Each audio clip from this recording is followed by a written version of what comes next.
It only ran one season. It was shit. It was fun though. We did have a good summer. It was shit. It was shit. It was not. It was shitful. Come on, there are no redeeming features. Tell us the pitch of the game show. It's a pop culture game show where I would run around and voxy people and get them to answer random questions. If they could answer the question, I'd put them on my stupid team and get them to potentially win $50. It was shit. No studio element, all down in the street. Yeah, so it was good. We shot So a whole episode in 4 hours. yeah, Oh, fuck. yeah, so it was good. Well, 23 minutes when cut. Give you my best. One a angle. week? We tended to churn out 4 in a weekend. 4 in a weekend to run over 4 weeks. Yeah. Yeah, so it was good. We're I mean, luckily it took advantage of my ability to just talk shit a lot. And we're recording. Great. And that's the start of the interview. Well, yeah, exactly. Taking advantage of your ability to talk shit a lot. A lot, yes. Something that I should have a PhD in. Russell Brand, welcome to Melbourne. How are you finding it so far? I love it here. You love it? What do you love about it specifically? I like the garrulous nature of Australian people. I like that people are very sort of like low-key and relaxed and casual. The manager of the hotel is relaxed and casual. The way that people, like, when they know each other, are just very sort of convivial. It's sort of, I feel like some of the gas has been let out. Like, I'm used to being in England, things are a bit more of a high pitch. Then in America, everyone's amped up and charged with sort of social networking. Here, everyone's a bit more, all right. I feel like if I lived here, it would be all right to occasionally take drugs. Yeah, I think that you'd be well supported here in that. Okay, Aldous Snow, the character, is apparently inspired by your previous well-publicised good boy persona now that we're hearing about. How much of this Aldous Snow character actually comes from the old Russell Brand? Loads of it. I mean, it's like I've done, like a lot of the events that take place in the film are biographical, like some of the smuggling, some of the narcotic abuse and the whirling self-destruction. So there is a strong crossover. Mm-hmm. And we've been hearing how you have gone on the straight and narrow now. Is there anything of that old life that you miss? Not really. I mean, sort of, yeah, I suppose, like, if you're in a monogamous relationship, you can't, if you meet someone, think, oh, I wonder what it would be like to have sex with them, and then begin trying to have sex with them. Right.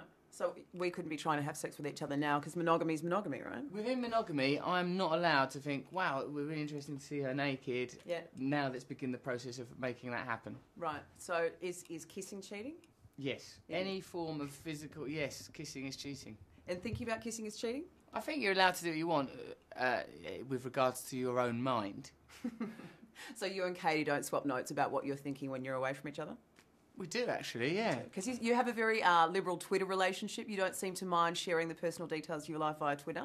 I mean, I don't put anything on there that's I consider personal, but like a sort of, yeah, I think you have a contrived facade that you share to achieve like the perception of intimacy, and then you have actual private stuff. So when you tweeted that you would like to plant your DNA inside some Australian tummies, was that personal or... Queen's on your money, gonna put my genes in your tummy. I just thought that's a funny thing to say.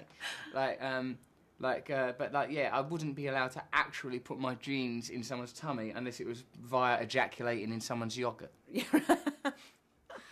Fantastic. Okay, Would you like a yoghurt?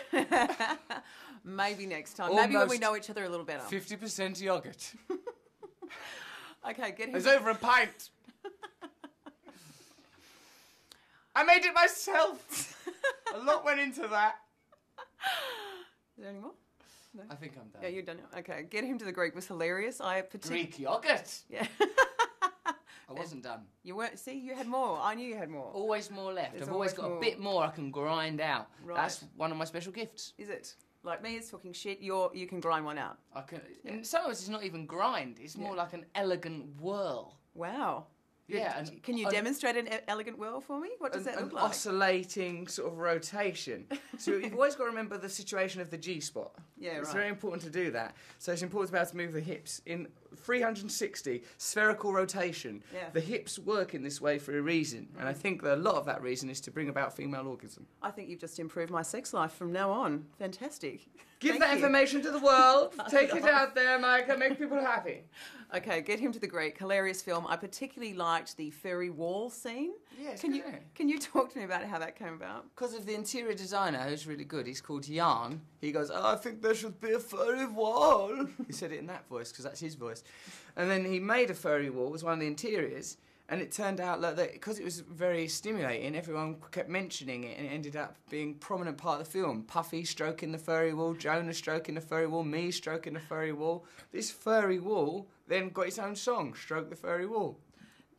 Now, you've been described as a rock star who does comedy and a comedian who does rock. What are you? I am a man. You are a man. But both of those prior statements were also true. Okay, you're a man. What kind of man would you describe yourself as Just now? quite a nice man, trying my hardest to get through life, trying to, when I meet people, try and be nice to them. So I think, right, if you meet someone, when they go away, hopefully they'll feel nicer after they've met you. Don't want people going away going, he made me feel like I'm not good enough. I want people to feel like, I feel all right now. And as a result of that encounter with him, I feel all happy. That's my objectives when I meet people, especially now that I'm not trying to think, let's fuck everyone. And how much more time do you have in your life now you're not doing that? How much? Loads. I'm really good at Krav Maga now. My yoga has improved. I speak Spanish. I'm like going to become some sort of like supervillain, I think, because I've got all this energy. Plus, when you're not ejaculating 5 times a day, you've pumped, man. Okay, so is the sex addiction thing real, or is it just an excuse to just do as you did? Do you want a grown-up answer, Yeah. Mieke? What are you after, love? No, grown-up answer. Like, is it a real thing then, the sex addiction? You're talking Addiction, about it. the object of addiction is irrelevant. You Right. could be addicted to chocolate, heroin, sex, work. What addiction is a repeated behaviour that is having a detrimental effect on your life, and yet you cannot stop it. Mm-hmm. So if you're having sex and it's making you exhausted, and you're having sex with other people's wives, and you're having sex with people and it's affecting your career, that's a problem. Yeah. You know, but if you could be fucking all day long, and if no one minds, then it's not a problem. You could take heroin all day long, and if you like get up and go to work and it's no problem, then take heroin, have fun. If you're scoffing chocolate all day long and no one then it's all right. But like when it starts being a problem, that is addiction. If it starts being a problem and you can't stop it, that's addiction. And the object is irrelevant. It's only because we have a prurient and kind of a society that's sort of all fascinated by sex in a weird way that people like get excited about it. It's just addiction. It's just addiction. The object's irrelevant. I really enjoyed reading my bookie book. I thought it was incredibly revealed. Thanks. Have you always been this honest about your life? Yes, I've Yeah. always sort of I like exposing moments of intimacy, moments of privacy and embarrassment. Like, you know, sort of like, it's horrible. I get embarrassed so much all the time. I've always found life a bit embarrassing. But now, when I find something crushingly embarrassing happen, I think, that's going to sound really funny when I tell people about it later, and it makes it feel better. When you feel like so that's why I'm authentic and honest, is because all of us, we're all the same, really. There are numerous superficial differences. You, for example, are a beautiful Australian woman. I am this man from England.